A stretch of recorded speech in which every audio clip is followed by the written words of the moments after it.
There was a time in this country when civility reigned, when dignity and decorum were simply a given, when the President of the United States conducted himself in a manner befitting the highest office of the greatest nation in the world. Hello and welcome to Justice. I'm Judge Jeanine Pirro. Thanks for being with us tonight. This week, the Obamacare debate rages on. The President of the United States lowering himself to a level rarely, if ever, seen in American politics. His comments laced with ridicule and sarcasm. And now they've gone beyond just holding Congress hostage, they're holding the whole country hostage. But it gets better. Take a listen to his top advisor, his head cheerleader Nancy, his Senate Majority Leader, and the guy who invented the internet.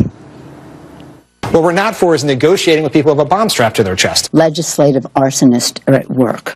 We're not going to bow to Tea Party anarchists. I think the only phrase that describes it is political terrorism. Bombs strapped to their chests? Arsonists? Terrorists? You call people terrorists? You want to talk terrorist? How about shipping thousands of assault weapons to the Mexican drug cartels for free, which are then used to massacre both Americans and Mexican civilians? Might that qualify as terrorism? And anarchists? You force us to purchase insurance, fine us if we don't, hire 16,000 new IRS agents to come after us, something your IRS has already been doing against your political enemies, and we're the anarchists? What's with the name calling? It's beneath you, or at least beneath the office that you hold. Mr. President, I think that we can all agree that your signature legislation was written by a committee whose own chairman didn't understand it, passed by a Congress that didn't read it, who then decided to exempt themselves. Do you really think that forcing young people to buy health insurance will cover the health care costs of the additional 30 million people without adding a single doctor? Now, how are you going to do that? Who's going to run this mess? Houdini? Mr. President, I walked in the heart of New York City, 6th Avenue, part of the liberal Northeast, a bastion of the Democratic Party, a place you can count on. And I asked people about Obamacare, and I gotta tell you, no one understands it. What do you think of Obamacare? I don't really quite understand it, just like everybody else. I don't understand it. I don't understand it. It's just not explainable to me. Okay, do you think you're going to have to read the 1,500 pages so that you can understand it? That ain't happening. What do you think of Obamacare? Not much. Why? Don't know enough about it. What do you think of Obamacare? I'm not familiar enough with it to give an honest opinion. It's no wonder the polls continuously reflect disapproval of your landmark legislation. They don't want it, they don't like it, and they can't afford it. It's a national joke. Breaking Bad has its final episode on Sunday. Well, as you know, it's a great show, isn't it? It's the story of this chemistry teacher, teaches chemistry in high school, and he has cancer, and he starts making meth to help cover his medical bills and provide for his family. Or as Republicans call that, a legitimate alternative to Obamacare.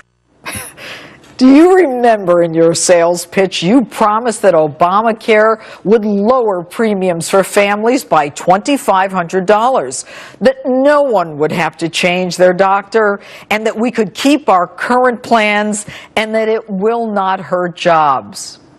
Well, here's the inconvenient truth.